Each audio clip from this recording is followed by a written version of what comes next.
ಆತ್ಮೀಯ ಬಂಧುಗಳೇ, ಶ್ರೀಮದ್ ಭಗವದ್ಗೀತೆ ತತ್ವ ವಿವೇಚನಿ ಟೀಕಾ ಅಧ್ಯಾಯ 6 ಆತ್ಮ ಸಂಯಮ ಯೋಗ. ಇದರಿಂದ ನಾವು 3ನೇ ಶ್ಲೋಕವನ್ನ ತಿಳ್ಕೊಳ್ತಾ ಇದ್ವಿ. ಓದ ಭಾಗದಲ್ಲಿ ನಾವು ಯೋಗಾರೂಢ ಅವಸ್ಥೆಯ ಪ್ರಾಪ್ತಿಗೆ ಕರ್ಮಗಳೇ ಕಾರಣ ಅಂತ ಯಾಕೆ ಹೇಳಿದ್ದಾರೆ, ಕರ್ಮಗಳನ್ನ ಬಿಟ್ಟು ಧ್ಯಾನ ಮಾಡೋದ್ರಿಂದ ಕೂಡ ಯೋಗಾರೂಢ ಅವಸ್ಥೆ ಬರ್ಬೋದಲ್ವಾ ಅಂತ ಹೇಳಿದ್ದಾರೆ. ಅದಕ್ಕೆ ಉತ್ತರ ಕೂಡ ತಿಳ್ಕೊಂಡ್ವಿ. ನಾವು ಏಕಾಂತದಲ್ಲೋಗಿ ಧ್ಯಾನ ಮಾಡೋದು ಕೂಡ ಒಂದು ಕೆಲಸನೇ. ಈ ಶರೀರ ನಿರ್ವಹಣೆಗೆ ನಾವು ಏನಾದರೂ ಒಂದು ಮಾಡಲೇಬೇಕಾಗುತ್ತೆ. ಊಟ ತಿಂಡಿ ನಿದ್ದೆ ಇದೆಲ್ಲ ಬೇಕಲ್ವಾ. ಸೊ ಅದಕ್ಕೋಸ್ಕರ ನಾನು ನನ್ನ ವರ್ಣ ಆಶ್ರಮ ನನ್ನ ಸ್ಥಿತಿ ಹೇಗಿದೆಯೋ ಅದಕ್ಕೆ ತಕ್ಕಂಗೆ ಏನಾದರೂ ಒಂದು ಕೆಲಸ ಮಾಡಬೇಕಾಗತ್ತೆ. ಅದಕ್ಕೋಸ್ಕರನೇ ನಾವು ಆ ಕರ್ಮ ಫಲದ ಮತ್ತು ಆಸಕ್ತಿಯನ್ನು ಬಿಟ್ಟು ಕೆಲಸ ಮಾಡೋದಿದೆಯಲ್ಲ, ಅದನ್ನು ಯೋಗಾರೂಢ ಅವಸ್ಥೆಯ ಪ್ರಾಪ್ತಿಗೆ ಹೇತು ಅಂತ ಹೇಳಿರೋದು ಸರಿಯಾಗೇ ಇದೆ ಅನ್ನೋದ್ರ ಬಗ್ಗೆ ತಿಳ್ಕೊಂಡ್ವಿ. ಈಗ ಮುಂದಿನ ಪ್ರಶ್ನೆ ಏನು ಅಂತಂದರೆ, ಇಲ್ಲಿ ಶಮಃ ಅನ್ನುವಂಥ ಪದದ ಅರ್ಥವನ್ನ ಸ್ವರೂಪತಃ ನಾವು ಕ್ರಿಯೆಗಳ ತ್ಯಾಗ ಅಂತ ತಿಳ್ಕೊಳ್ಳದೆ ಸರ್ವ ಸಂಕಲ್ಪಗಳ ಅಭಾವ ಅಂತ ಯಾಕೆ ತಿಳ್ಕೊಂಡಿದ್ವಿ. ಇಲ್ಲಿ ಶಮಃ ಅಂದಿದ ತಕ್ಷಣ ಎಲ್ಲ ಕೆಲಸಗಳನ್ನ ಬಿಟ್ಟುಬಿಡೋದು ಅಂತ ಯಾಕೆ ತಿಳ್ಕೊಬಾರ್ದು, ಇಲ್ಲಿ ಸಂಕಲ್ಪಗಳನ್ನ ಬಿಡೋದು ಅಂತ ಯಾಕೆ ತಿಳ್ಕೊಬೇಕು ಅಂತ ಇಲ್ಲಿ ಪ್ರಶ್ನೆ ಕೇಳ್ತಾ ಇದ್ದಾರೆ. ಉತ್ತರ ಏನು ಅಂತಂದ್ರೆ, 2 ಮತ್ತು 4ನೇ ಶ್ಲೋಕದಲ್ಲಿ ಸಂಕಲ್ಪಗಳ ತ್ಯಾಗದ ಬಗ್ಗೆ ಹೇಳಿದ್ದಾರೆ. ಈಗ 2ನೇ ಶ್ಲೋಕದಲ್ಲಿ ಏನ್ ತಿಳ್ಕೊಂಡ್ವಿ, ಯಂ ಸನ್ಯಾಸಮಿತಿ ಪ್ರಾಹೋರ್, ಇದೇ ಅಧ್ಯಾಯದ 2ನೇ ಶ್ಲೋಕದಲ್ಲಿ ಏನ್ ಹೇಳ್ತಾನೆ, ಯಾವುದನ್ನ ಸನ್ಯಾಸ ಅಂತಾಗಿ ಹೇಳ್ತಾರೋ ಅದನ್ನೇ ನೀನು ಯೋಗ ಅಂತ ತಿಳ್ಕೊ. ಯಾಕೆ ಅಂತಂದ್ರೆ ಸಂಕಲ್ಪಗಳ ತ್ಯಾಗವನ್ನ ಮಾಡದೇ ಇರುವಂತಹ ಯಾವ ಪುರುಷನೂ ಕೂಡ ಯೋಗಿ ಆಗೋದಿಲ್ಲ ಅಂತ ಅದರಲ್ಲಿ ಹೇಳಿದ್ದಾರೆ.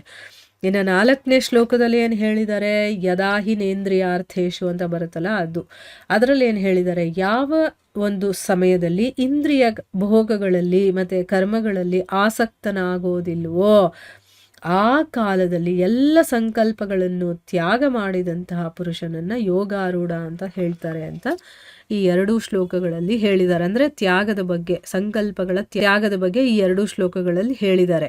ಶಮಃ ಅನ್ನುವಂಥ ಪದದ ಅರ್ಥ ಕೂಡ ಮನಸ್ಸನ್ನ ವಶ ಮಾಡಿಕೊಂಡು ಶಾಂತಗೊಳಿಸೋದೇ ಆಗಿದೆ ಅಂತ ಇಲ್ಲಿ ಹೇಳ್ತಾ ಇದ್ದಾರೆ. ಈಗ ಶಮಃ ಅಂತಂದ್ರೆ ಏನು, ನಮ್ಮ ಮನಸ್ಸನ್ನ ಕಂಟ್ರೋಲಲ್ಲಿ ಇಟ್ಕೊಂಡಿರೋದು, ಶಾಂತವಾಗಿ ಇಟ್ಕೊಳ್ಳೋದು. ಅದರಲ್ಲಿ ಸಂಕಲ್ಪಗಳು ಹೇಳೋದಿಲ್ಲ, ಅದು ಇದು ಏನೋ ಒಂದು ಮಾತಾಡ್ತಾ ಇರುತ್ತೆ, ಒಳಗಡೆ ಹೇಳ್ತಾನೇ ಇರುತ್ತಲ್ವ. ಅದನ್ನೆಲ್ಲ ಬಿಟ್ಟು ಆ ಮನಸ್ಸನ್ನು ಶಾಂತಗೊಳಿಸೋದು. ಅದಕ್ಕೆ ನಾವು ಏನೇನೋ ಮಾಡ್ತೀವಿ, ಮ್ಯೂಸಿಕ್ ಕೇಳೋದು ಅಥವಾ ಯಾವುದಾದ್ರೂ ಒಂದು ಹಾಬಿಯನ್ನು ನಾವು ರೂಢಿ ಮಾಡ್ಕೊಳ್ಳೋದು, ಏನೇನೋ ಮಾಡ್ತಾ ಇರ್ತೀವಿ ಮನಸ್ಸನ್ನು ಶಾಂತಗೊಳಿಸೋದಕ್ಕೆ ಅಲ್ವಾ. ಇಲ್ಲಿ ಮನಸ್ಸನ್ನು ಶಾಂತಗೊಳಿಸೋದು ಶಮಃ ಅಂತ ಹೇಳೋದು. 18ನೇ ಅಧ್ಯಾಯದ 42ನೇ ಶ್ಲೋಕದಲ್ಲೂ ಕೂಡ ಶಮ ಅನ್ನುವಂಥ ಶಬ್ದ ಇದೇ ಅರ್ಥದಲ್ಲಿ ಪ್ರಯೋಗ ಮಾಡಿದ್ದಾರೆ. ಮತ್ತೆ ಮನಸ್ಸು ವಶವಾಗಿ ಶಾಂತವಾದ ನಂತರನೇ ಸಂಕಲ್ಪಗಳು ಸರ್ವತಾ ಅಭಾವವಾಗುತ್ತೆ. ಇದಲ್ಲದೆ ಕರ್ಮಗಳನ್ನ ಸ್ವರೂಪತಃ ಯಾವತ್ತೂ ತ್ಯಾಗ ಮಾಡೋದಕ್ಕಾಗೋದೇ ಇಲ್ಲ. ಅದಕ್ಕೋಸ್ಕರನೇ ಇಲ್ಲಿ ಶಮದ ಅರ್ಥ ಸರ್ವ ಸಂಕಲ್ಪಗಳ ಅಭಾವ ಅಂತ ತಿಳ್ಕೊಳ್ಳೋದೇ ಸರಿಯಾಗಿದೆ. ಇಲ್ಲಿ ಕೆಲಸಗಳನ್ನ ಮಾಡೋದು ಬಿಟ್ಟುಬಿಡೋದು ಅಂತಲ್ಲ, ಆ ಮನಸ್ಸಿನಲ್ಲಿ ಸಂಕಲ್ಪಗಳು ಹೇಳುತ್ತಲ್ಲ ಅದನ್ನ ಇಲ್ಲದೆ ಇರೋ ಹಾಗೆ ಮಾಡ್ಕೊಳ್ಳೋದು, ಆ ಮನಸ್ಸನ್ನ ಶಾಂತಗೊಳಿಸೋದು, ಅದನ್ನ ಶಮಃ ಅಂತ ಹೇಳೋದು. ಈಗ 18ನೇ ಅಧ್ಯಾಯದ 42ನೇ ಶ್ಲೋಕದಲ್ಲಿ ಏನು ಹೇಳಿದ್ದಾರೆ ಅಂತ ಸ್ವಲ್ಪ ತಿಳ್ಕೊಳ್ಳೋಣ.